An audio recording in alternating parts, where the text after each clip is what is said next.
one of the most prominent things that came out of the research is that especially women said that they code switch so much they don't even know what is the real them. You're there constantly thinking, can I say this? If I speak up, am I safe? We're constantly monitoring ourselves day in, day out. Being able to be excited about the work you do and get up and be excited and looking forward to how to do this and how to, make it better and bring it all together and make it make sense. Those are powerful feelings.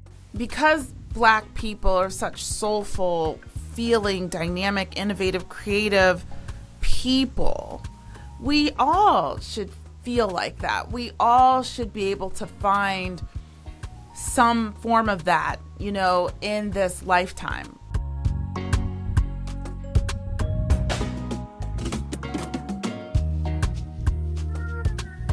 Hey everyone, welcome to the Coffee No Cream podcast. My name is Erin Braxton and I'm the host of Coffee No Cream. Here on Coffee No Cream, we are unapologetically dedicated to Black women, and we share what I like to call Coffee No Cream moments, those things that happen to us Black women in business and in life just because we are Black women. Today, I have brought back guest Natasha Williams. She is the founder of the Cost of Black Excellence research study that is examining the pressures of Black people across the African diaspora in corporate America and the cost that it takes on us, the tolls that they take. And really interesting conversation. Natasha has gotten very far in her research since she last came onto the podcast, and she's going to share her research findings with us. She's going to take us through the 15 taxes. These are the taxes that are truly the costs of Black excellence. Very, very interesting conversation.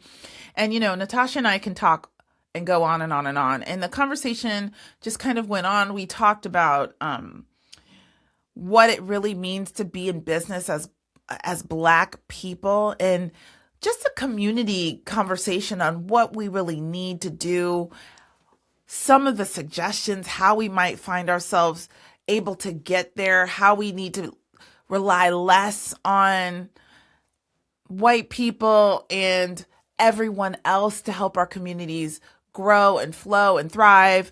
And, just a conversation. So it was good. And hopefully you guys will stick around to the end to listen to that conversation. Before you do, I want to just ask that you please please share, please subscribe, hit that subscribe bell, hype the video up if you feel like this is one that you want to share with others. I think that's it. So, we have the Facebook group. We have the resources, coffeenocream.com/free. The Facebook group link is below. And that is it. So let's just get into the episode with Natasha Williams. Welcome back, Natasha. How are you today? I'm so good, Erin. Thank you for having me back. Thank you. Oh my God, this is the third time you've been on the podcast. You know that? In less than a year. Which means so much to say. So much to say. Oh my gosh. So guys, we're so excited to have Natasha Williams back with us today, because when Natasha first came on, I don't know what episode number it is. I probably should have checked. I'll throw it up here.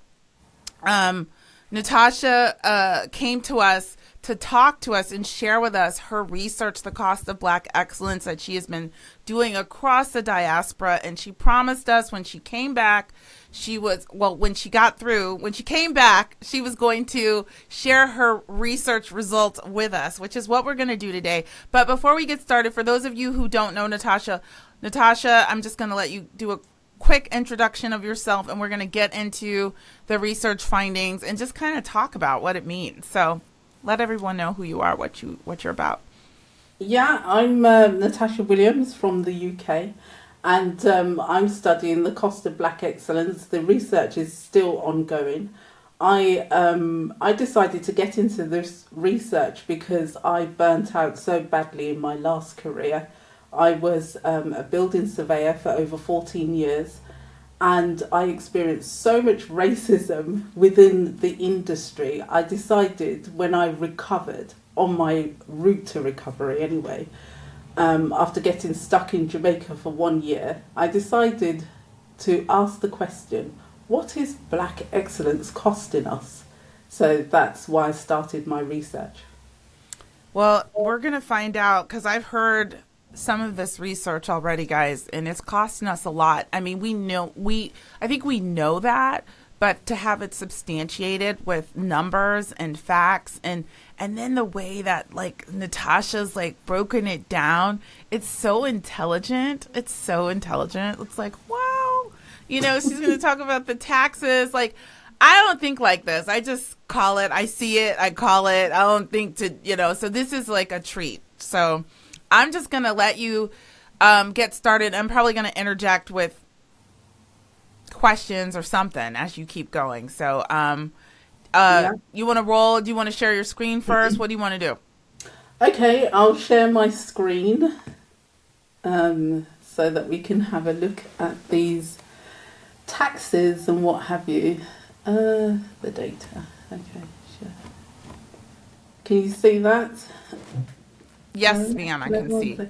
So what I did, I built a specific page with all the data. At this point, the data set was at 1,039 active participants, but I think we're up to about 1,300 now. So like I said, I'm still collecting the data, and what I found is that 91% of people are thinking of leaving their jobs, which is a big tax on us as people anyway. As you go up within the organisation, the taxes do not get better. And I call them taxes because they're burdens that we experience within these predominantly white organisations. A lot of people are experiencing emotional suppression within their organisations. A lot of people talk to their friends. 81% of people cope by talking to their friends.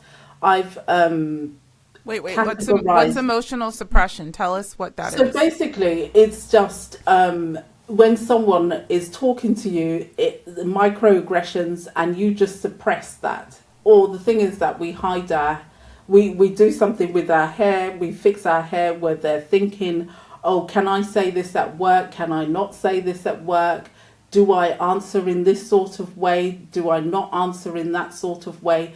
It's just all the time. We have to regulate our emotions throughout the day. Can I respond? Do I feel psychological safety? Can I speak up? Do I not speak up? So a lot of people did say that they do not feel safe expressing themselves at work. So we've got the results here on the website. What I did, I put them in different categories. So there are 15 taxes. I call them foundation taxes, survival taxes, systemic taxes, leadership taxes, and resistance taxes. Resistance taxes is when you're thinking of leaving the workplace. So the thing is that we have a lot of intergenerational trauma that has happened, the programming that happens before we get to this certain point. And I'm still building on this at the moment, but this is where I'm up to at the moment. And as I say, I'm still collecting data.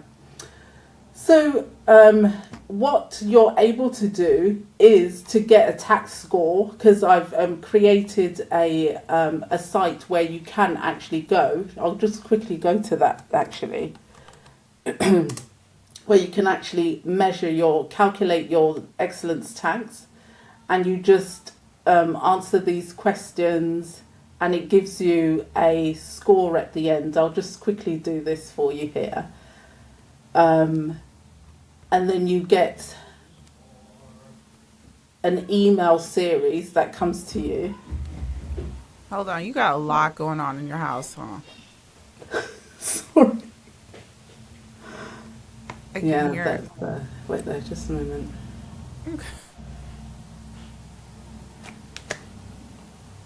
That looks good, though.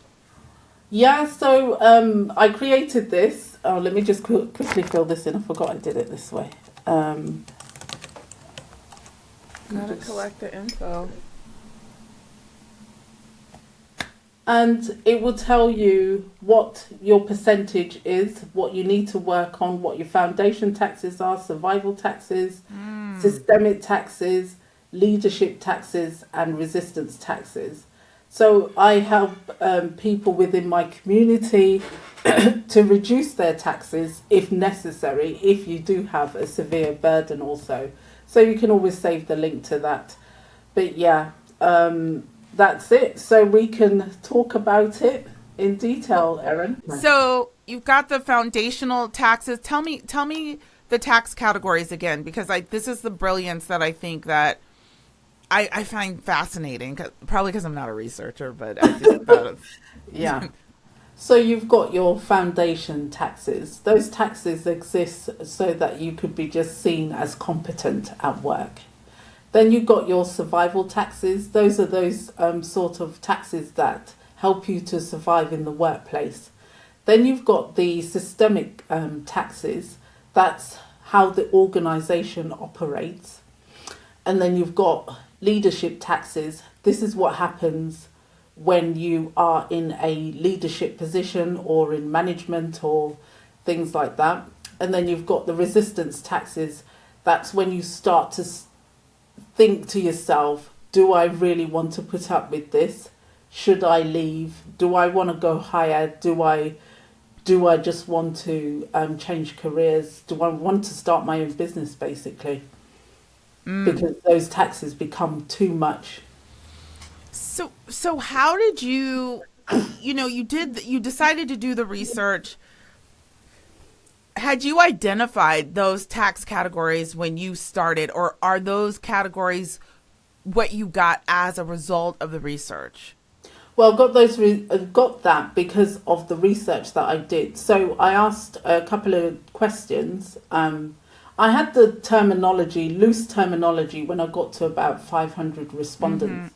So I started calling it the excellence tax because what is the cost of black excellence? Black excellence is that we're just taxed in all these sorts of ways. So once I started to code the data, there are two I'm doing researcher speak now, qualitative questions where people are just free to put in whatever they want to. So there weren't standardized questions. So from that, I started to see a pattern with what everyone was saying within the research. Hence, I started to put them into categories. And then that's how I came up with the different taxes or burdens. Okay, so give me some examples of the foundational taxes. So basically, the performance tax, where you're just constantly working harder. 86% of the respondents said that they need to work harder just to be seen as competent. Okay. Then you've got the proof tax, where you're constantly proving your qualifications. I remember when I was as a surveyor, most people asked me, not most people, quite a lot of people asked me, could you just prove that you're a surveyor? They'd call me up, oh, I need a copy of your credentials and what have you. That got exhausting. And then the perfection tax, that you always have to cross the T's and dot the I's, that you cannot make mistakes even with your emails. I had one lady say that she has to put, she feels that she has to put everything through AI to make sure that everything is perfect, that her grammar's perfect, that her email is perfect, even the tone of what she's saying to people is perfect. So you've got quite a lot of stories within the research about that as well. Wow. And, as you're talking about, like the perfection thing, I think, our audience here on Coffee No Cream is obviously for Black women, but this need to be perfect even before we can make a move out of the taxing job environments is just like, I've suffered from this myself. So, Okay, let's talk about the survival taxes, and then we're going to get more into what all this really means. Yeah, so within the survival taxes, you have code switching tax, and I'm sure every black person knows that one. We have to um, adjust our voice, our tone, the way we, just for other people's safety, basically. Um, and it's to conform with white professional norms. So we tend to lose ourselves when we're doing all these sorts of things. Although some people do say, "Oh, it's good that you can code switch," but sometimes people have said in one of the most prominent things that came out of the research is that especially women said that they code switch so much they don't even know what is the real them. So it is causing issues, all this survival mode that we're in. And then you've got the voice suppression tags, where you're there constantly thinking, can I say this? If I speak up, am I safe? They withhold their perspectives. They avoid advocacy. Because speaking carries a disproportionate professional consequences. Many people said that when they did speak up, then they noticed how their colleagues changed towards them.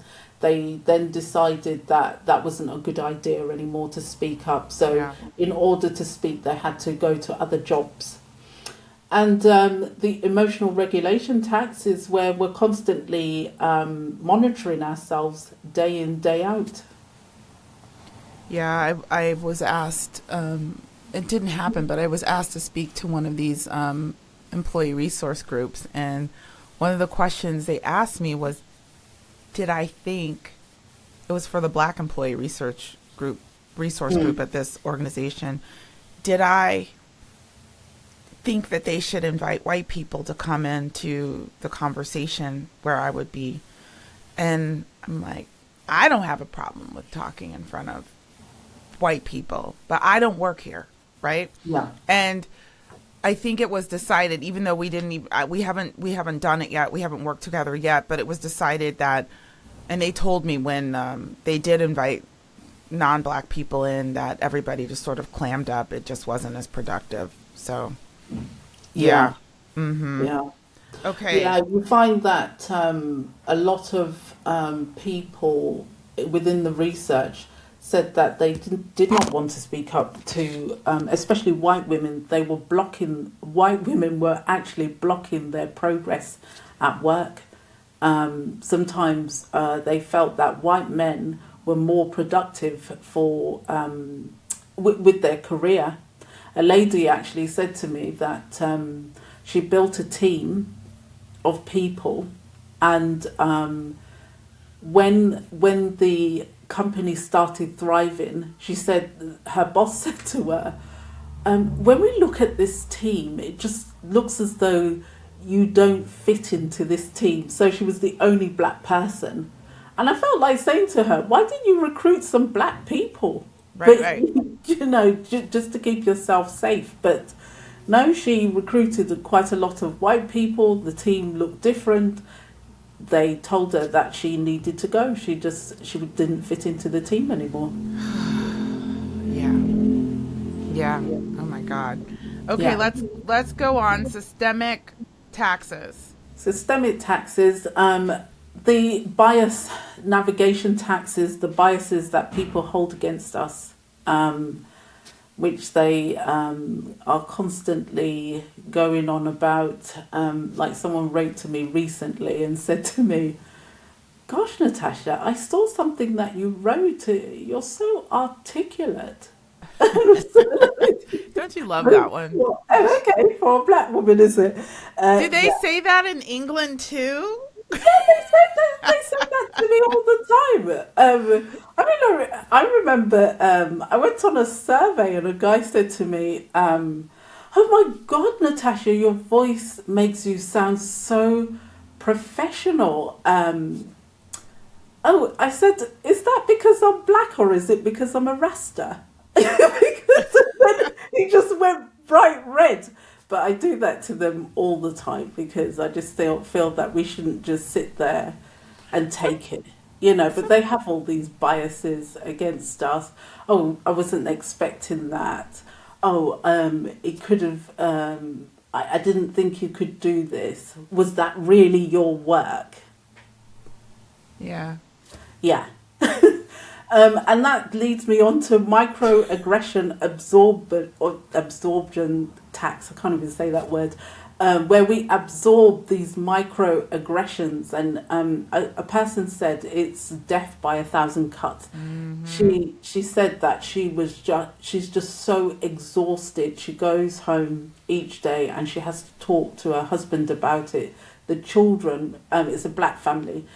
The children are talking about it and they're discussing whether they should absorb these microaggressions, sometimes macroaggressions, and people are constantly questioning you, doubting you, asking you, oh, I thought you were the cleaner. I put something on the LinkedIn a few weeks ago actually. And I did the picture on AI of myself where I went to this lady's house. It's a true story. I went to a lady's house and she said to me, get away from my door, get away from my door. So I said, oh, okay, I'm sorry, you don't want the survey done today. Oh, sorry, I didn't realise you were the surveyor. I thought you were the cleaner. So I said to her, oh, okay, have you seen cleaners carrying ladders lately? Yeah. So I decided that I just don't want to go into your house. It was even far from here, very racist area. Mm-hmm. So I said to her, do you know what? I'm going to cancel the survey.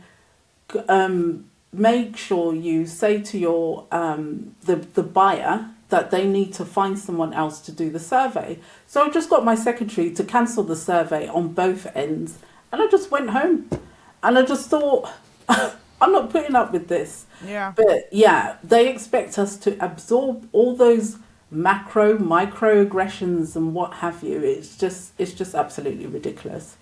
And then the other systemic tax is representational tax. So you're there representing your whole race. So everybody thinks that you, because they've met you, every black person is like you, or you cannot be an individual at work. Yeah, definitely have dealt with that. Or when they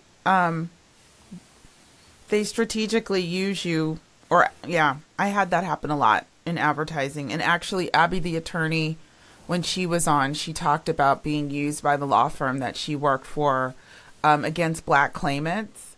Yeah, but yeah, I definitely was paraded in many a presentation just so they could say, we have black people, we understand urban advertising at the time or whatever. It's like, what? Yeah. Okay, leadership. Let's talk about that. Yeah, so the first one, tax number 10, threshold fatigue tax.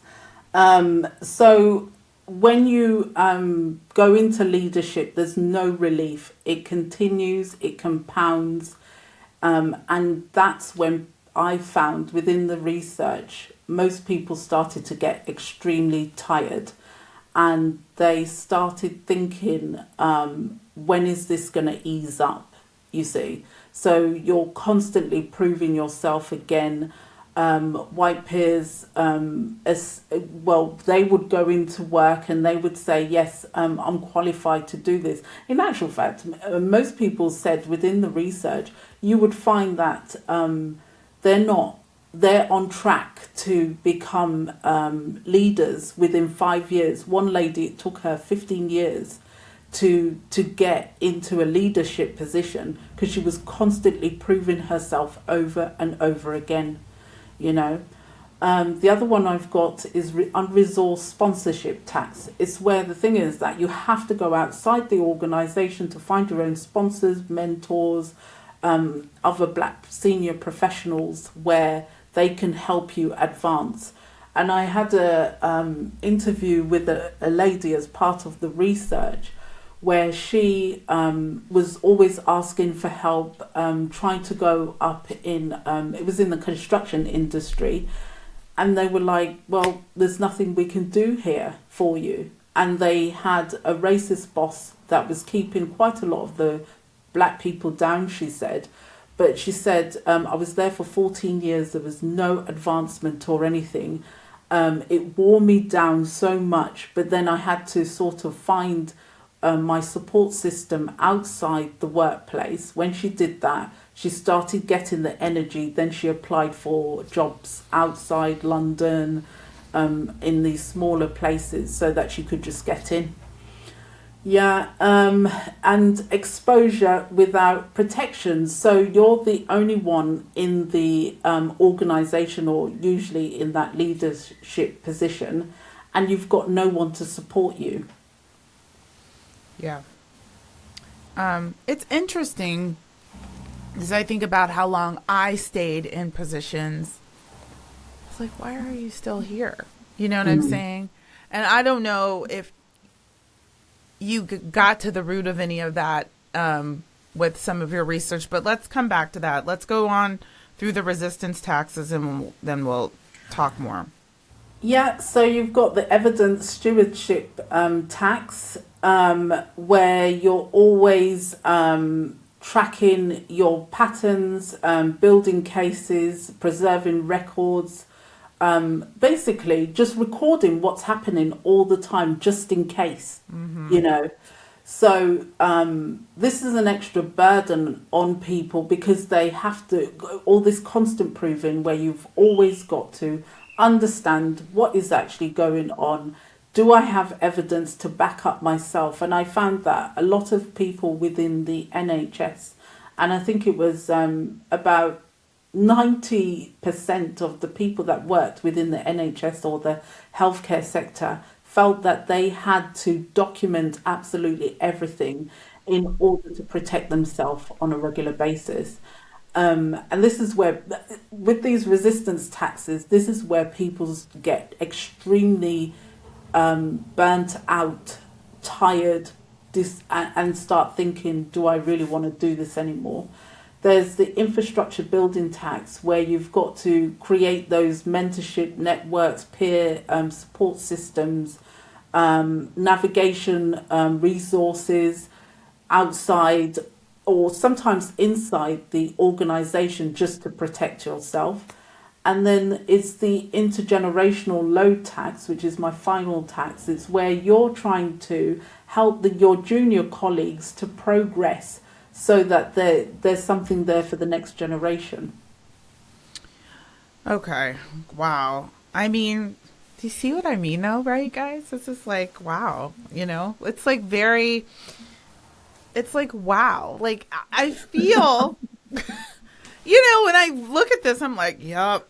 I mean, all of them. Like, all of them. Like, yeah. And as I have people in my life, we've talked about this, I think, who, well, I've never experienced, I don't know what you mean. Like, for coffee, no cream. No, never had a coffee, no cream moment. Can't think of anything, right? However, I'm over here, and I think I got them all. All of them. So is that what you're seeing? You know, that every last one of them, girl. Yeah, everyone. And something that came out in the research that I've not put down as a tax, actually, I talk about this thing called imposter syndrome, because the thing is, I don't feel that many of us in the Black community have imposter syndrome. And it's these things, these taxes, they're burdens that have been imposed on us. And we were always doubting ourselves. Can I do this? Can I do that? Have I got enough qualifications? That's why you find that people are just constantly going and getting extra qualifications. Yeah. Because are you qualified? Of course I'm qualified. You know, the thing is that, Aaron, I've got qualifications coming out of my ears. We could talk all day about the qualifications that I've got. It's just so ridiculous. And when I thought about it, I just thought, what am I doing? Why do I need another course in order to prove myself to these people? You gotta get to that point though, like Yeah, that. I yeah, mean, for those of you watching, I've talked to this woman for God knows how many times before I was like, oh, you have a PhD. Remember? I had yeah. her on the panel with the other PhDs, and it was like, doctor this, doctor that. And then Natasha Williams, nope, never once said anything, doesn't even, which is crazy to me because, I mean, you know, Yeah. I'm not one for over educating and all that, you know, because I think I agree. We've talked about it with several guests and how we over educate, we OD on degrees and all of the things. But you know, you work hard for that PhD. But anyway, yes, I think you're definitely right. But even still, in talking to my, I feel like a lot of the life skills that we have, or the qualifications that we have, what actually propels us forward has very little to do with the degree, depending on what you do. You know, it has to do with, you know, the fearlessness and personality type and all of these things that make you want to just, I have very educated people who call me, I got this one little bachelor's degree. That's it, you know, with no desire to have more. And there's other things, that I think make us successful, but we do that. We do a lot of that. But yeah, I'm seeing all this, and I guess my question to you, Natasha, is, okay, so you go to the website, you take the quiz. I don't even know why. Did you tell me that was out there? I feel like where did this happen? You just been over there. Anyway, because it looks so nice. Like, it looks, as a web person, I think it looks very nice. It looks very well designed. I love it. What is your goal when people take this and they find out their scores? What is going to happen with that? Like, what do we do with that? Like, we utilize it to do what? To decide Yeah, what? so the thing is that, a lot of us have these high tax burdens. So what I've done, I've created a community where it's where you can release those taxes and get support in order to either leave the workplace, stabilize your nervous system, because I'm actually a trauma-informed coach. So I've set something up. So on a Tuesday, you can come into the community anonymously if you so wish. It's never recorded, where you can talk about what is actually going on, and we give you practical steps as to move forward. We also have within the community a lot of therapists and people that you can connect with. Practical things, like for instance, someone contacted me the other day to say that I need a employment solicitor because I've got a case going on. So the aim is for black people to come within this community and get what they need in order to progress. Because for me, it was a long recovery process. The doctor said to me when I burnt out, it was going to take me about 5 years to recover. That's how badly I had burnt out. And every time I tried to get back into doing things, I just couldn't. And it was a good thing that actually I had money. I saved money all the time I was working. I saved money in it. I know everyone talks about their exit plan. It's so important to get that exit plan together, because I could just rest for a year in Jamaica, and I didn't have to worry about anything. And when I came back to the UK, I used to wake up at 5 a.m. every morning, and my children were like, "Mum's in bed and it's 7 o'clock." Damn right, I'm in bed. Yeah. I'm resting. I could rest, and I didn't work for, I think it was about 2 years. Yeah, That's major. That's major. When I was talking to Dr. Kamani last night, And we were talking about how not to exit, which is, hello, I've done.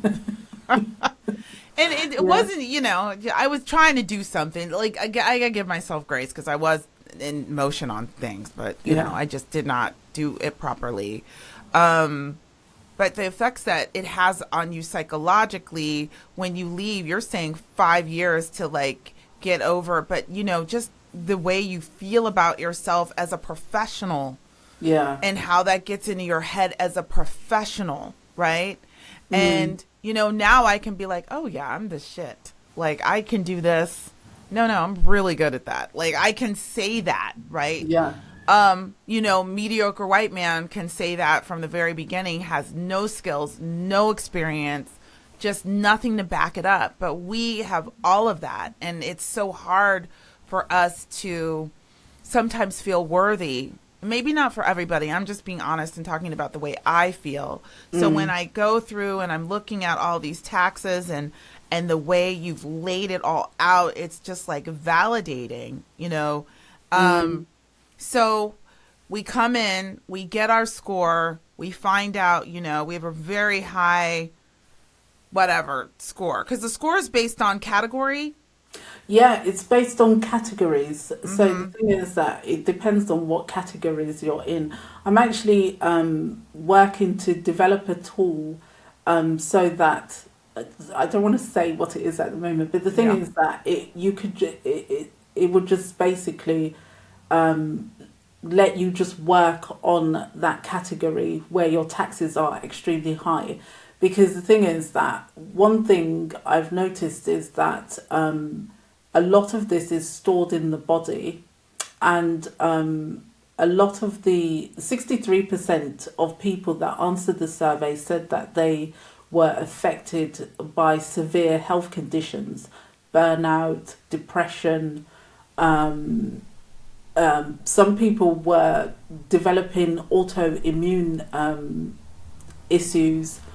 And in terms of coping, they were talking to friends and family, and only a few people were talking to therapists. So that's why I've created this community where you can go and look for a therapist if that's what you need, look for a coach if that's what you need, look for any practical solutions. So once the community grows, all those people will be there, and you will be able to work to reduce the burden.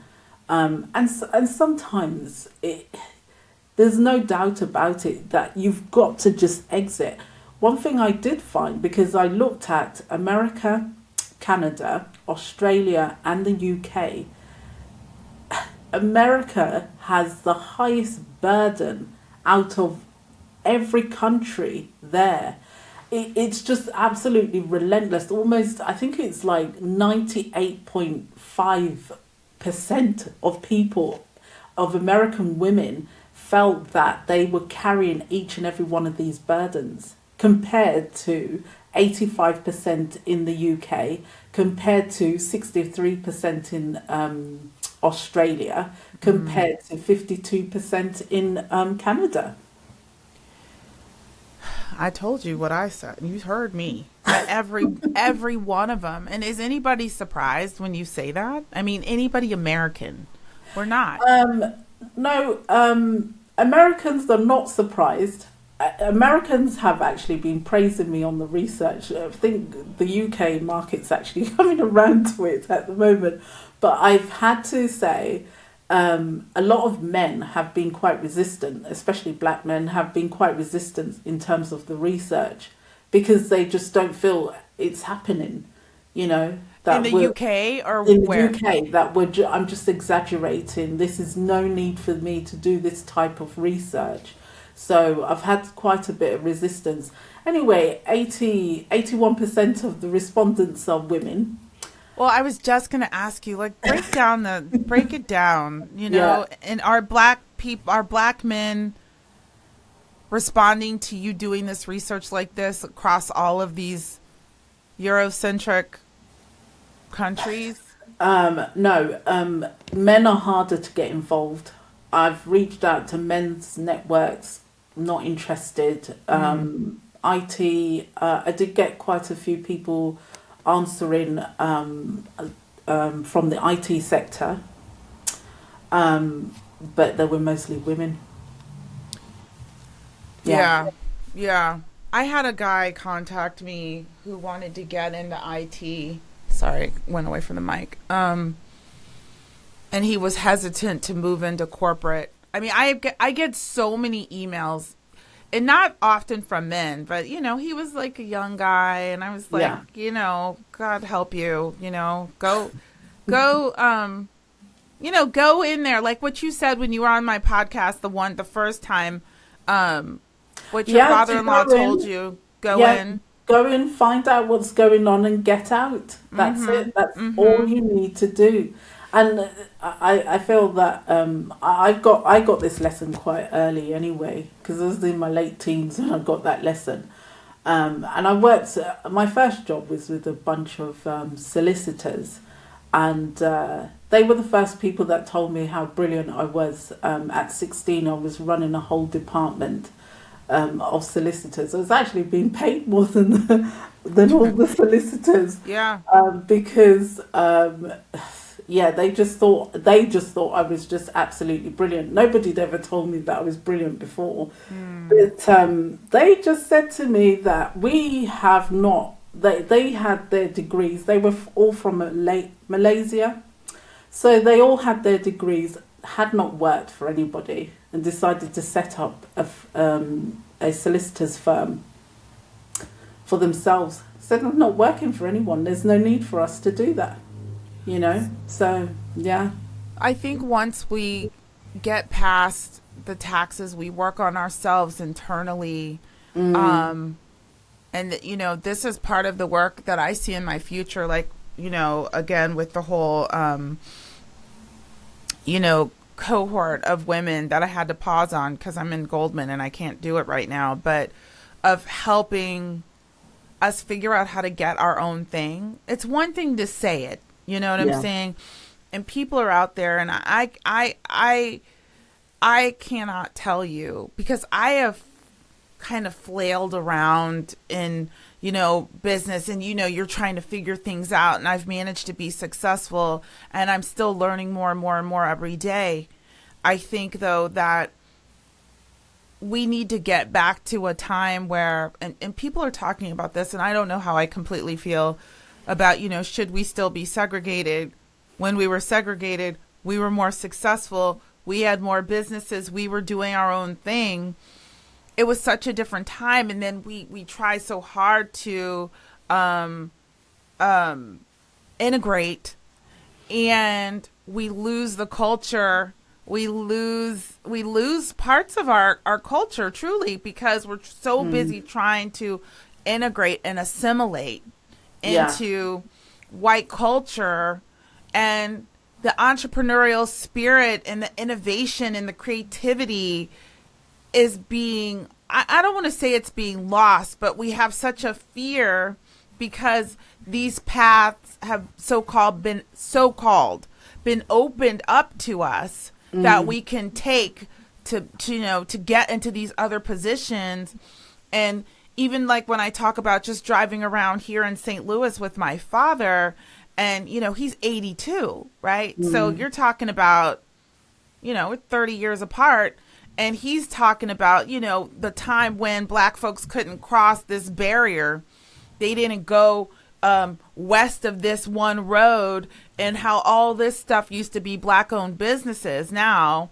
And now we're just like, oh my God, where are the Black-owned businesses? I want to support Black-owned businesses. Oh my gosh, this is the coolest thing. And we had that, maybe not the way that, it's like the grass is always greener kind of thing, right? So I really want us to have a way, not just to, okay, we know they fucked us up, all right, or we got this messed up and we've got to correct this, but how do we really support each other so we can be more self-sufficient as a community, And yes, it takes all types to make the world go around, and I'm not going to say that we're not going to be in corporate spaces and we shouldn't be in corporate spaces, but I think there's a certain group of people who truly can't emotionally handle it. You know, it's just not great for us. And we can do our own thing, but I think we've been conditioned out of knowing that.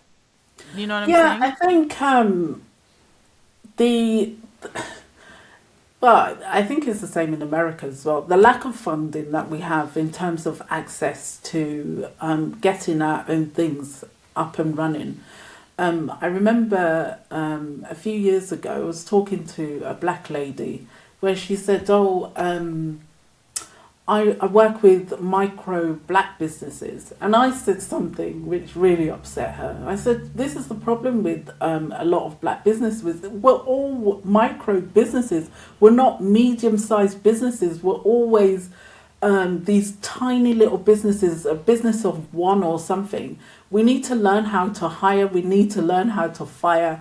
I mean, I used to get called the firing queen because I used to just, if you weren't doing your job properly, I would just get rid of you, give you your notice and you would be gone. But the thing is that we're so busy hiring incompetent members of family in order to get these businesses off the ground and whatever. And we haven't got that support system in terms of if you fail this year, then the thing is that we've still got some money in the pot, to keep the business going until we actually get it going, because I know in my first year of business, I did not make 1p, not 1 penny.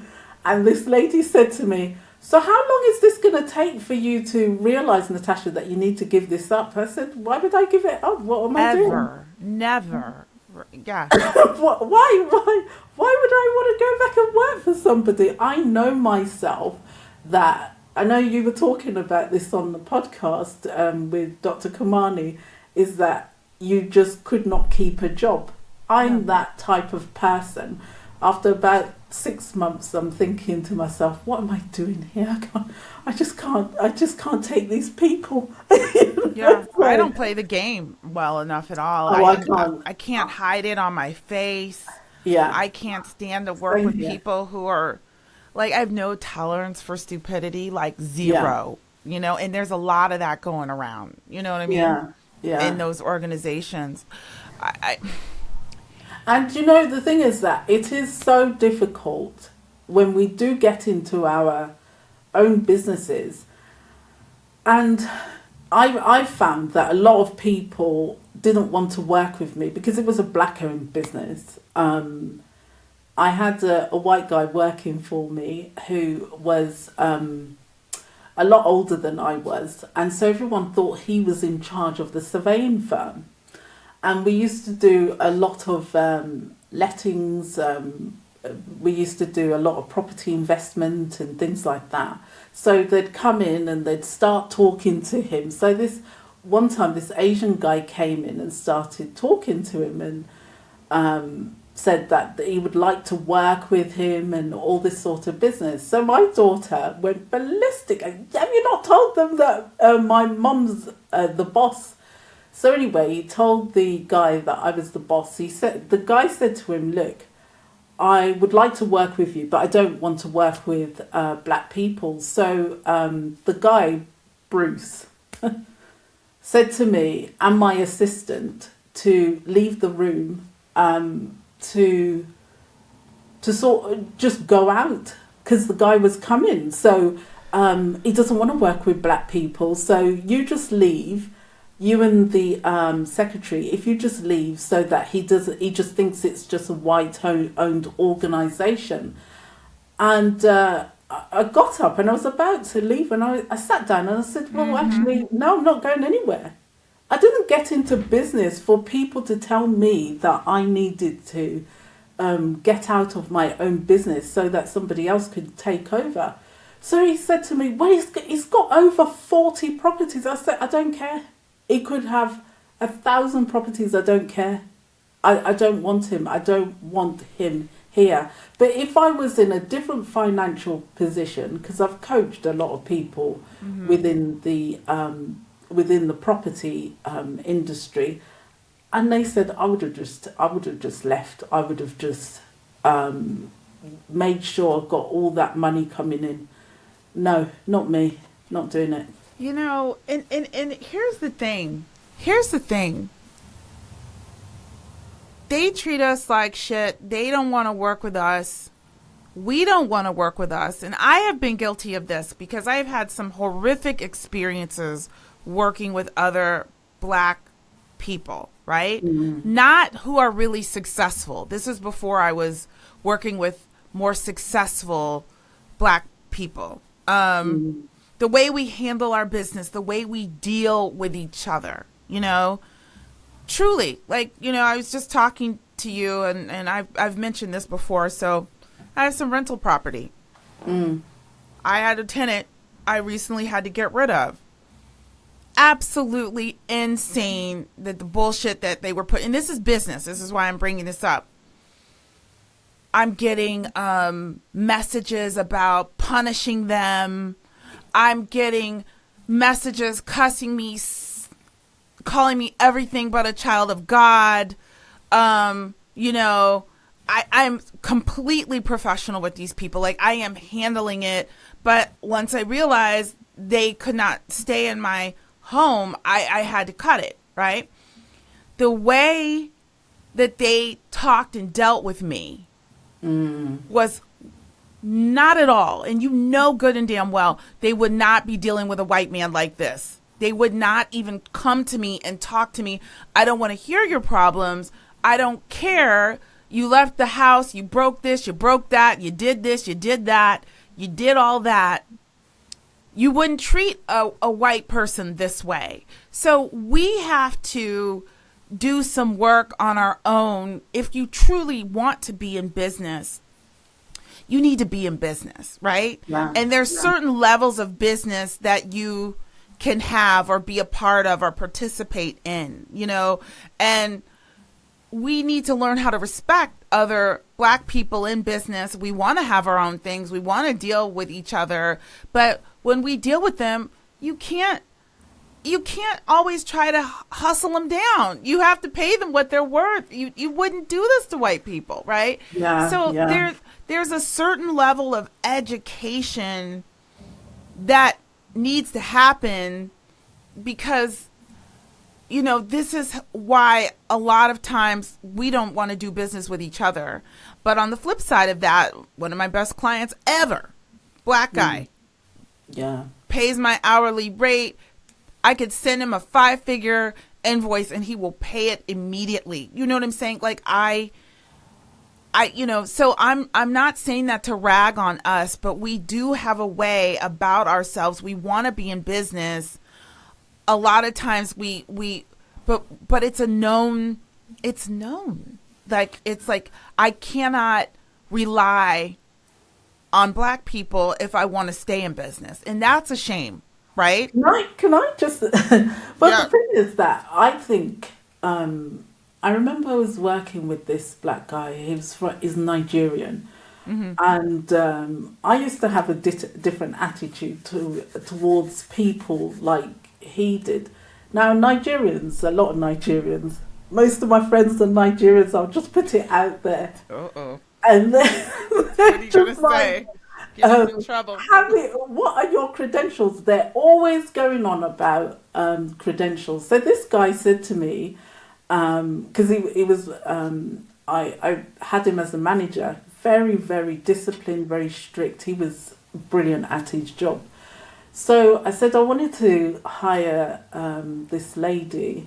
She was recommended by someone. He said to me, has she got a degree? I was like, who cares if she's got a degree? It's the secretarial sort of job. He said, look, in this professional business, you cannot hire people that haven't got the right credentials, that haven't got degrees or whatever. I said, it's the secretarial job, she can just, she's a brilliant salesperson. What do I need her to have a degree for? A black, mixed race woman, because we went somewhere and she said to me that Oh God, Natasha, it was. She said it was so bad, but it was so bad for Natasha because she's really black.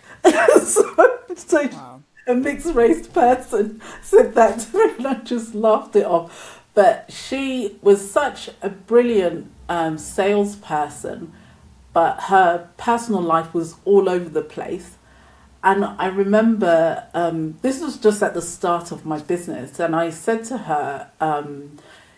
Well, she was working 2 days a week, and I said to her, "Can is it okay for her to just do the 2 days a week without all the drama that was coming? It was just ridiculous."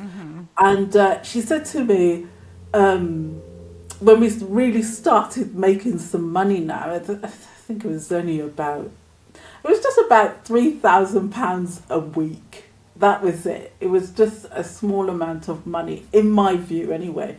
Yeah. And she said to me, "You're making so much money, and I'm just getting pennies." And she was going, and I said to her, "Look, don't come with your 50-cent routine to me, because it was almost like a rap that she was doing." I was so shocked.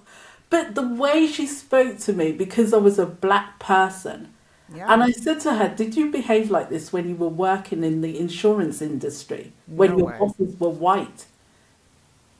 It was just so ridiculous.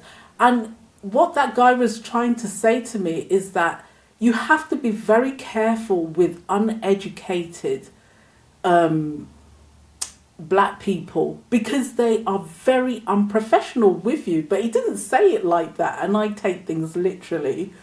Like, if he had said that to me, I probably wouldn't have hired her. But I don't necessarily think it's always uneducated, because there's a lot of uneducated people who are very successful with their businesses. I just think it's the mentality of certain people. You know what I'm saying? Because yeah, it's like, I I mean, think, almost Erin, let me just clarify it for you though, okay. because it makes me sound as though I'm a bit uppity or whatever. No, but the thing is that you've got people that come from a certain background, and that's what he was trying to say to me. With this sort of attitude, I guess he could see it. I'm not very good at reading people or whatever, and he could see the sort of attitude that she had and how familiar she got. Because I mean, he worked for me for 2 years. He had a military background. He had a degree, as most Nigerians do anyway. But the thing is that he recognized that certain people, he said, he didn't mean like always with qualifications, but certain people, you just cannot work with them because they don't see that you've got the bills to pay. You have, I've got HMRC on my back.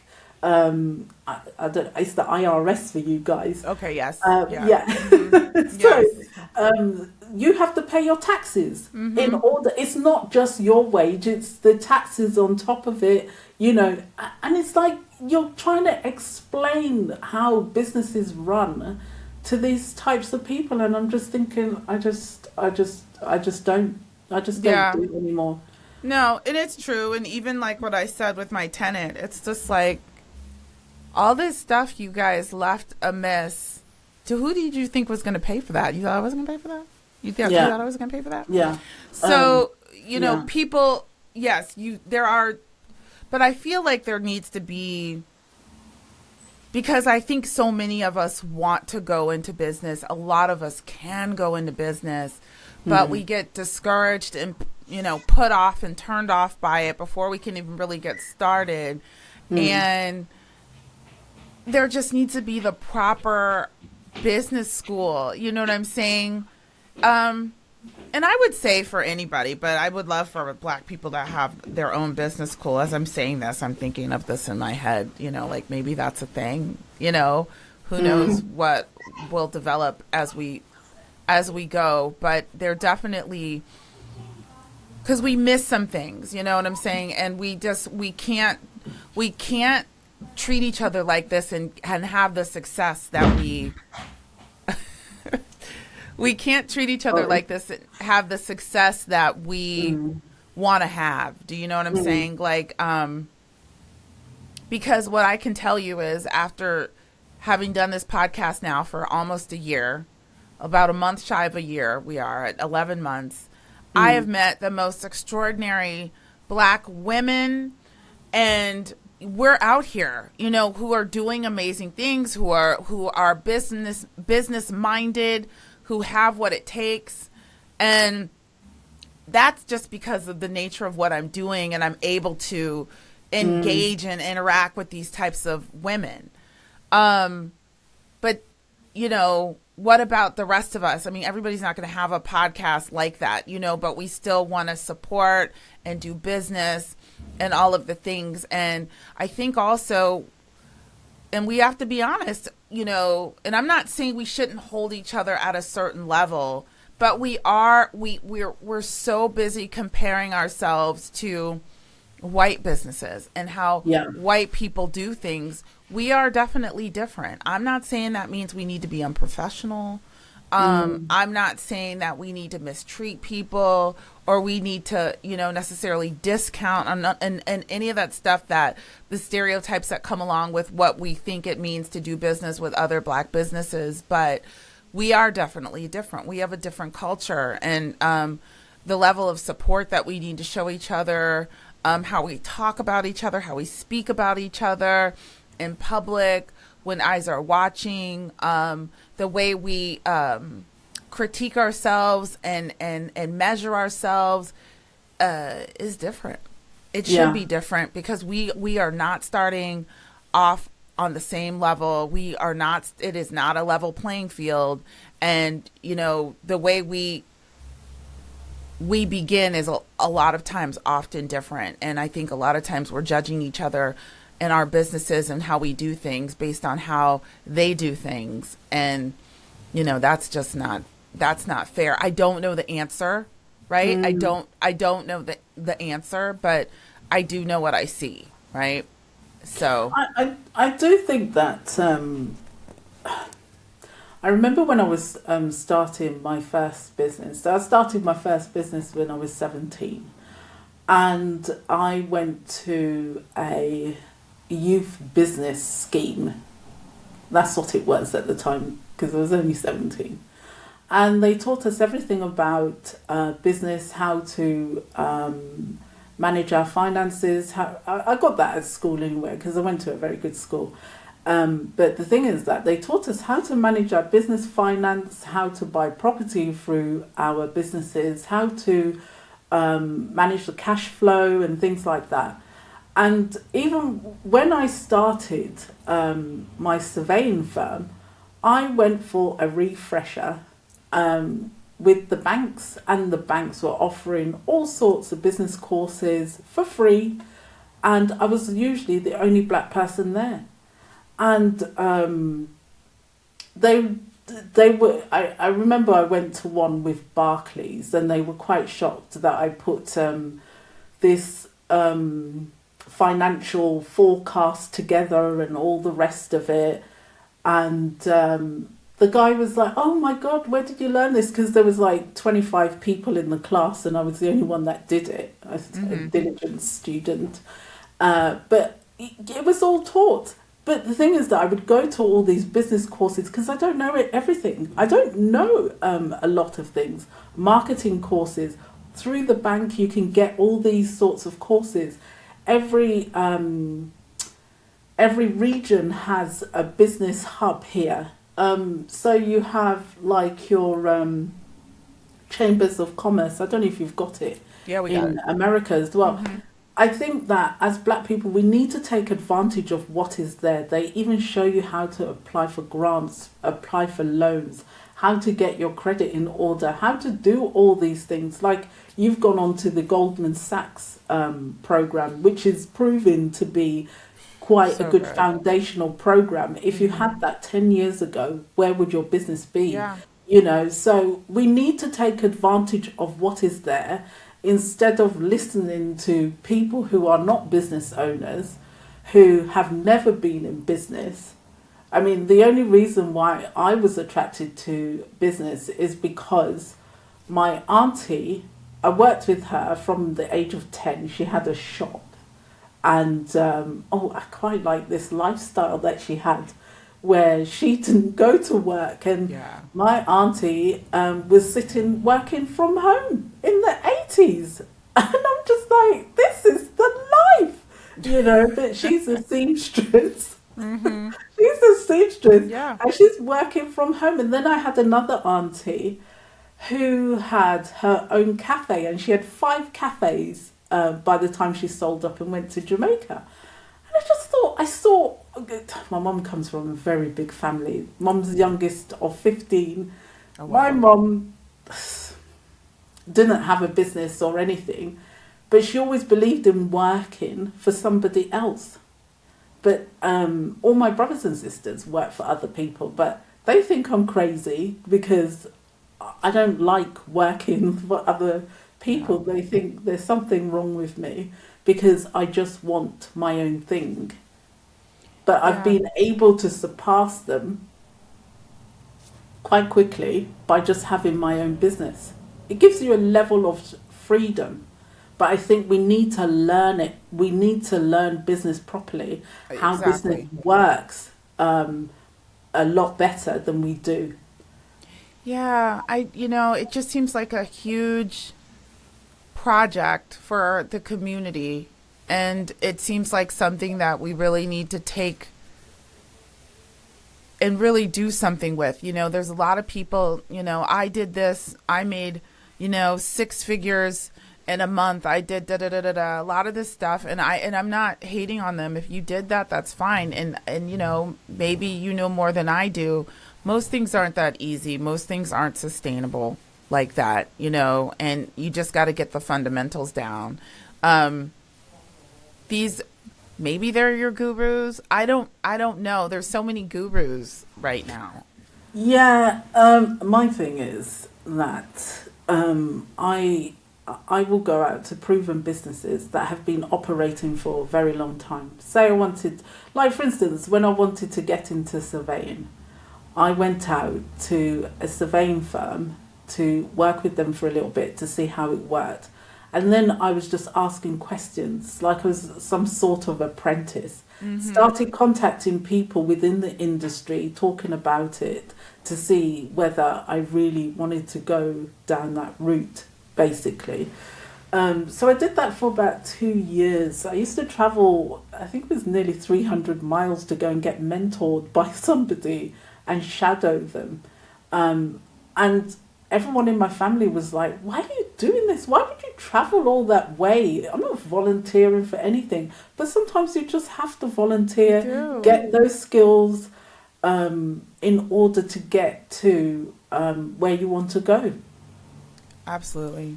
I think about, because I was talking about this last night, the questions about how I built a business from like not knowing how to do anything, and it's just like, oh my God, I can't do it, it's too much, I can't.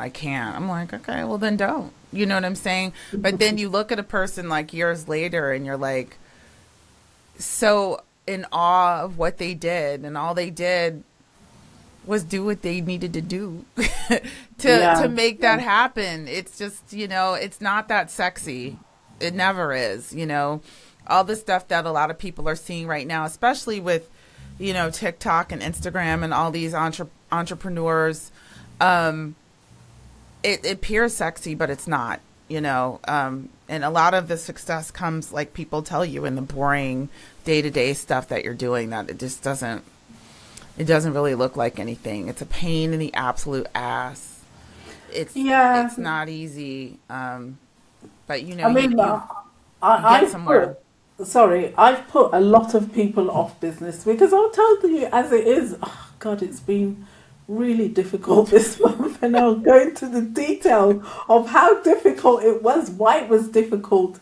But then I think a few years into surveying, I could actually track each month and I could tell what was going to happen, because in surveying, people don't really know this, but you have to follow politics in order to read what the people are going to do this month. Like for instance, now that we have the war, I know people are not buying, so it's not good to be in surveying right now. But I used to study the industry, study everything about the industry for years until I actually got it, you know. So yeah, it's hard work. But is it harder than those 15 taxes you just laid down? I mean, let's be honest. No, it's not. You know what makes business so hard? Well, what made business hard for me was going to places and being dismissed all the time, always having to prove my credentials to everyone. It was so exhausting, mentally exhausting. Doing the work of everyone in the organisation. I had 10 staff, 10 surveyors and support staff, but I felt I always needed to work harder than everybody else within that firm. I didn't want to be called up to say, oh my God, Natasha did a survey wrong. It was Natasha that did the survey and, you know, I couldn't have that. And I found myself doing 10 surveys a week while everybody else was doing either 6 or 7. But to me, it's just like, is that harder than doing your own thing? I think it's just like... In work, it's so much harder to be in work and to have these slights every single day. I found it difficult. Mm-hmm. I was working in a place, I was the only surveyor there. There were 400 members of staff. I was being paid the least. I had more credentials. I think I was working on my PhD at the time. I was the lowest paid in that team. And then someone said, oh, there's a black girl in the office. And they all came to look at me in my cubicle. And I'm just like, what kind of people are these? Mm-hmm. You know? And it was like that every single day. You were just constantly, I'd go onto the building sites. I was the only black person on a professional career track. Being called all sorts of names. For me, it was hard. It was harder being in work. I mean, at least when I had my own business, I could just say, do you know what? You can just piss off, love. Mm-hmm. I'm not even taking you on as a client. Mm-hmm. I could just walk away from certain jobs because I just didn't feel like it. Yeah. Some days when they wore me down, I just didn't feel like getting up. I'm going on a holiday, you know? Yeah. So, it was hard for me at work, especially when you're in... a lot of people have written to me in the law firm, like in law firms, engineering. A 29-year-old wrote to me and said that she would never go back to a Eurocentric workplace again because she's just completely done. Yeah. 29 years old. But that has to happen. I think it has to happen. Like, whatever we're going through right now, like all this knowledge and awareness, your research, you know, what's going on here in America, everything that's going on, if it doesn't happen, we won't move. You know what I'm saying? It's unfortunate. Mm-hmm. But that's the spin I have to put on it just to make it so, because if it's too comfortable, what are we? You're just going to stay there, right? Yeah, but my thing is that you cannot wait until you burn out. Mm-mm. And have an action plan in place. I was coaching someone last year, and she said, "Oh, they're so racist at work, and this is happening, and they've promoted this guy. He's just come in the other day." But I said, I don't understand what the problem is, because you're training to be a self-employed counsellor. Yeah. You know, like what your dad said, if I had a plan, they couldn't make me mad, you know. And she wrote to me, she's a qualified counsellor now. And it's like, what was I moaning about? Because she was on track with her plan. Have something going on in the background that they don't know about. If you don't, you will become utterly consumed with all of the bullshit going on, and it will take your focus will be there. It's just like, you're talking to your friends and they're just telling you the same old stupid stuff at the job, and you're just like, okay, so what else is going on? What else you got? And they don't have a thing other than to tell me for the umpteenth time about their boss, about the job, about the, do you want to complain or do you really want to do something, right? Yeah. So it's just like, you have to have a plan. You have to have a plan. And if you whatever that is, and your plan could be a 5-year plan. It doesn't have to be a plan for like the next month, 6 months, year. You can have a plan. Like, okay, listen, I'm gonna work here because my pension or my retirement is locked in at this point, and then I'm gonna go for it. Or you might have some financial goals. Like, again, you're trying to get your money up to a certain point so you can be peaceful while you're in innovation, while you're in creation, which I did not do. Like I said, I wasn't, because I'm constantly stressed out and have angst and anxiety and all of the things, right? Mm-hmm. But maybe there's no rush for you, right? But, get a plan of some sort together. The thing is that, to be honest, I didn't plan on leaving surveying, because I am like, I know it sounds terrible. Well, it doesn't sound terrible, but I am an absolutely fantastic surveyor. I really am. And I can spot damp problems anywhere. I know how to tell people how to invest their money. I invest my money in property as well and whatever. So the thing is that I was a really, really good surveyor. But I just didn't have a plan on leaving. And when I basically was forced out of it because I was just so exhausted and tired, and I couldn't do anything. I used to love writing. I couldn't write anything. There was no creativity coming. I just couldn't get out of bed. I spent 3 days. What happened is that I was talking to my mom in the kitchen, and all of a sudden I just felt a bit weak. And then next minute I was in the hospital for 3 days, woke up 3 days later.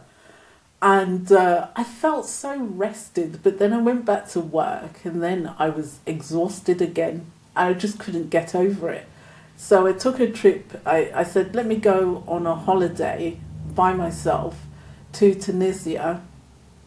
So I spent 2 weeks there, slept for the 2 weeks. All inclusive. Didn't see anything? I don't know what Tunisia looks like. I was just in the hotel sleeping. I remember they came to my room to see if I was alive. And they said to me, oh, Natasha, I think a massage would help you. And I came, they had to wake me up for the massage. I went down to get the massage. And I just felt as if I was drifting away, and the lady had to wake me up to say the massage is over now. I fell asleep on the table. Just ridiculous, yeah. Everything that you've gone, like, I can say this, like what you've gone through, that level of exhaustion, of burnout, right? Like, so that you're doing this research and you're so connected to it and you understand and you have empathy for the interviewees and all of the things. So it's there for you to do. It's like what my dad say about something I was going to pay somebody to do the other day. He's like, no, it's for you to do. I was like, I don't want to pay him, Daddy. It's for you to do. It's there for you to do. And I'm just like, okay, this is there for you to do. Like, if you were still surveying and doing all of the things, you wouldn't be doing this. So you have to think about, like, okay, you're great at a lot of things, I'm sure. It sounds like it. Like, you've done all manner of, like, what haven't you done? Like, yes, I did da-da-da-da. And you're just like, God, Jesus, well, that's how you are. But you know what, Erin? I think one of the things I think because of the way I am, because I've never had anyone to rely on. So the thing is that you see, like I showed you my website, I coded all of that myself because I can code, I can do Python, I can do all these sorts of things. I trained as a researcher, but that was in housing, so I kind of hide it. So the thing is that I had a IT firm when I was 17 years old, and it's because I wanted to leave London, because I come from quite a terrible family, so I needed to escape from my family. So I've been so self-reliant, and I find that I've developed all these skills over the year out of self-reliance. But sometimes it's just nice to just give it over to someone, delegate some of these things, and let someone else take over. Why do I have to code everything myself? Why do I have to, write everything myself? Why do I, so I find there's a lot of black women that we are wearing ourselves down as well, just doing everything for ourselves. It's true. I mean, I'm, I can do a lot of things, like a lot of things. If somebody calls me and be like, da da da da, I'm like, yeah, I could do that. I know how to do a lot of things because of the circumstances made it so that I had to learn how to do those things. But at a certain point, you got to look at, and at our age, it's just like, where's your time better spent? Right? Exactly. Yeah. No, you can code your site because this is for the bigger purpose. I'm fine with, you're not getting a lot of money for this yet. You know what I'm saying? You're not making, so yes, of course, but just because you can doesn't mean you should. Yeah. And you need to. So, but I'm saying all this stuff that you did, all the stuff that you went through, everything that you've gone through got you here. And this is a bigger purpose. Like what you're doing, like, again, I think is really brilliant. It's really smart. You have thought around it. You're trying to help Black people across the diaspora. I mean, what's better than that? Of course, you can do a lot of other things. Like I know how to, scrub a toilet. I know how to, yeah, clean my house. I know how to fold a fitted sheet. You know what I'm saying? Like I can do all of these things. That doesn't mean that's what you need to be doing. Like this is for you to do, right? Yeah. Well, I feel like it's a purpose for me. It is. And I am so excited every day to get up and do more work on this because I'm finding out so many things. And just reading around all the papers and what have you, like DeGruy and, about the intergenerational trauma and the programming that we get from when we were young. It's different in the UK because we have this Windrush generation. Even colorism comes into it. And I'm reading everything and putting it all together and just sort of connecting the dots with everything as why we behave in this sort of way, and there is hope for us that we do not have to continue like this. We can change the next generation of workers, to say that we don't have to work so hard. We don't have to suppress ourselves. Why do we need to feel that we need to hide who we are truly? If we have our own thing, why are we not getting our own thing? Why are we relying on other people for hair products, who don't even have the same hair as us? I mean, that has made me angry for a very long time. But and I feel like we need to get that proper training in business just to run those businesses properly. Instead of like just all this piecemeal listening to people that have never done it before, and my family comes in and criticizes absolutely everything I do. I feel that you need to run it this way. Well, you don't need to listen. I mean, I can't with your family because You Yeah. know, like you were like we're just talking about that friend of mine. I was just talking about like people say things and they criticize or they give you critiques and everything like that. But Mm. you know, and I'll say this to kind of wind us up, but I feel very passionate. I feel like this podcast, at least for this phase and stage of my life, is my purpose right now. This is what I should be doing. I'm getting a lot of fulfillment out of it. I feel like it's helping Black women.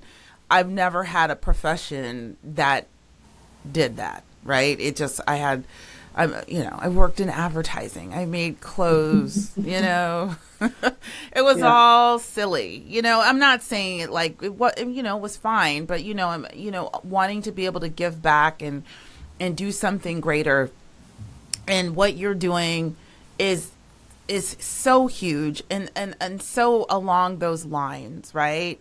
And being able to be excited about the work you do and get up and be excited and looking forward to how to do this and how to make it better and bring it all together and make it make sense. Those are powerful feelings, you know what I'm saying? And to be able to have found that in the work that you're doing every day, that is huge. And because Black people are such soulful, feeling, dynamic, innovative, creative people, we all should feel like that. We all should be able to find some form of that, in this lifetime. So we can be happier and more centered and more grounded and when we've subjected ourselves to what we've done because we did what we thought we wanted to do, what we fought to do, and it's not so much working out for us, especially mentally, emotionally, and our nervous systems are a mess. We need to be able to find that, so I'm saying all this to say, like, I'm finding it, you're finding it. I feel like our goal is the same and wanting us all to be able to find that within ourselves, within our own community. And I don't know the solution, you're doing your thing, I'm doing our thing. We're all trying to do our part to get us there. But I feel like that is the common goal. And that is what I think we all should be focused on, because doing it their way isn't working for us, and it hasn't worked for us. And I just want everyone to be able to feel as excited and fulfilled in whatever it is they choose to do, even if it's not like research across the diaspora or talking about uplifting Black women, even if it is making clothes, or if it is uplifting Black people in some other way, all of the wonderful things that you see us doing, if it's doing hair, if it's doing nails, whatever it is, right? So that's what I'm hoping, that's where I'm hoping we're headed, not Black women, but Black people in general. So, and I think we're making steps because you're seeing it more and more and more and more. We're getting it, and not in just these one-off videos on TikTok or Instagram. Like, really, maybe we're really getting there. I think we're trying to do something big. So, Natasha, go ahead. What were we gonna say? Yeah, I just feel that one thing I've really appreciated is that since I've been doing the research, I've found people like yourself where I could just reach out to like tell everybody what I'm doing. And it's just so important for us as Black people to just sort of come together, especially if we're like-minded people, to come together and start to help each other in any way possible, really, because I think we can all help each other. I find that some organisations are starting to reach out to me about this research that I'm doing, although I've not promoted it as much as I should have. but they are coming to say, oh yes, we want to do something about this. And I'm really pleased that you're not focused on changing the person or whatever. They want to change organizations. But I wrote this blog post to say, look, listen, we're not waiting for the organizations to do anything for us. We've got to do it for ourselves. Yeah. And it's something that we've got to start to look at, because we've got so many skills.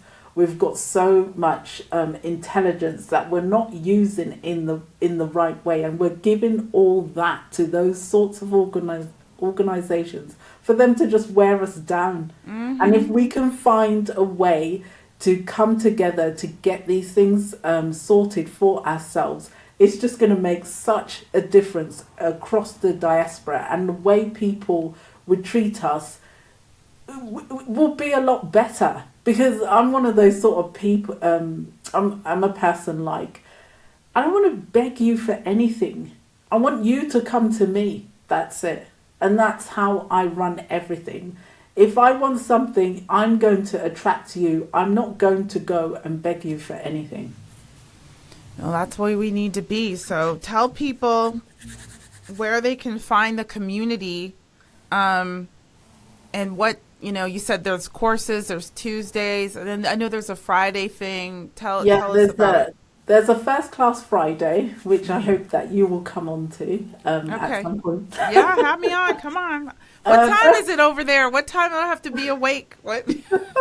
I'll do it. I do these things for the American and the UK audience, so don't worry about it. So it will be a suitable time, and it's all recorded within the community as well. So I do a tax break Tuesday. So that's where you get relief from what's going on at work. You come into the community, and I'm live. You'll see the details in the community. It's if you go to community.costofblackexcellence.com, you can get all the details and just register. So tax break. So you come in, talk about what's going on at work, and we sit down and strategize with you about what you want to go, where you want to go next, or what you want to do with your career, with your life, how to reduce the taxes, basically. And then I do a First Class Fridays where I bring in an expert. So we've got, on this Friday, we've got a coach coming in who is a leadership coach, and she'll tell you how to get into leadership, how to navigate the taxes, because my requirement is that people actually understand what we're actually going through, so that we can work together to reduce all those taxes. And I think that's the main thing for us to do. So it's community.costofblackexcellence.com. Awesome, guys. So get over there and register for the community. And it takes time to build these things, but it's so important. We need our own community. Trust me, they're watching. They're watching. Yeah. They're watching right now, but we need our own thing. And what are you about that? Because, I know, are you making sure that you're screening? Yeah. So you're required to have there's a directory. So you've got to put your picture up, okay. And list all your credentials and what have you, so that you can network with other black people also. Mm-hmm. I've had a few white people ask if they can join, and it's not your thing really. It's for black people. That's what it's about. I don't think there's anything out there focused purely on us. We always have to be BAME. I don't know what the other ones are. What's BAME? So black, Asian, minority, ethnic. Oh, yeah. No. So the thing is that I want it to be about black people. We've got a specific set of issues that we need to address, that we need to focus on. We don't need other ethnic people because, other people have their own communities. We have an issue here in the UK where I live in an area called Birmingham. You've got one in Alabama. America as well, Birmingham. And we've got, every time there's a recession here, it goes through this thing where we have the largest amount of unemployment in this region. And that's because there's so many Asian people here, and I know this sounds terrible, but they do not employ us. They do not employ outsiders. They employ their own people. We need to be in a position so that when we're in recession, we are protected by that. Yeah. This is a recession now anyway, with the war and everything. Yeah. No. I can't remember what I was going to say. I was just going to say something, but I guess it left me. But we just need to have our own thing, you know? I cannot remember. Well, anyway, it'll come to me one day. I'll say it. But no, that's really great. I think, it just takes time to build these communities, and you're doing great work. I am just super duper impressed with it. So Thank you, Erin. It's super impressive. You know, like I just get up here and run my mouth, you know, like. No, I do think, I was explaining to someone about all the taxes and everything, and one of my friends was like, do you know what? I knew you had more potential. They said what? I knew you had more potential than what you were doing. No, it's deep work. It's impactful work, right? Yeah. You know, it's impactful work, and it's important work. It's important work, right? So yes, you can survey, you can find all of the things wrong with the property, but great. You know what I'm saying? Like, yeah, and I think that's how I felt with it as well. It's just, I remember when I was at school, they would say, well, my craft design and technology teacher used to say, Natasha, you would go so far if you'd just stop helping people. So we need to help ourselves. Needed to help myself a lot more. But then it's just been a trait of mine. And I remember when I started this project, a lot of my cousins especially said to me, look, Natasha, I don't think you should be doing this. I think you should just go and get yourself another job. Don't do this. It's a waste of time. But, I've been invited to so many talks this week. What are we on? Monday? Today. So loads of people have been inviting me to come and talk about this research. And I just know deep down it's going to be so impactful for so many lives. Yeah. And, are your cousins really qualified to, you think about your cousins. I'm not trying to dog your cousins. I don't know your cousins. But honestly, you know what I'm saying? Like, people can't ever, and they're probably lovely people, but people, they can't see your vision because that wasn't for them to do. Remember, I just said, this is for you to do, right? Yeah. Because it's for you to do. My dad had never said that to me. It's for you to do. It's like, it is. Because it's for you to do. Yeah. It's yours. It's yours. You see the vision, you know where you're trying to take it, you know, and somebody might come through and try to bite off of it and do it, you know, or just because, that seems like a great idea. I'm going to jump on that. But it's yours. You know what I'm saying? So your cousins couldn't know. They couldn't possibly know. And I don't know. You just seem like so smart. Like, I'm telling you, you tell me the stuff your family says to you. I'm just like, girl, why did you even tell them you were doing it? Just do it. No, I wanted to do like a little pilot study with the family, really. And I was like, oh no. But it's this age-old thing, really. A lot of black people say, well, you don't want to do anything with black people. They don't want to spend any money. They don't want to, and we need to stop saying things like that, negative things about ourselves, because it's just not helpful. Because what's been proven to me over the time anyway, that there are so many smart, intelligent black people out there. We just need to connect with those ones. Exactly. And like I said, with this work that you're doing, not only are you connecting, you're connecting other people. I feel the same. I'm just like, oh my God, that girl is amazing. Or who is this? Or who is that? Like, I just told you about the woman I'm going to have on the podcast. She's going to be on next week. And I'm just like so excited. Come share.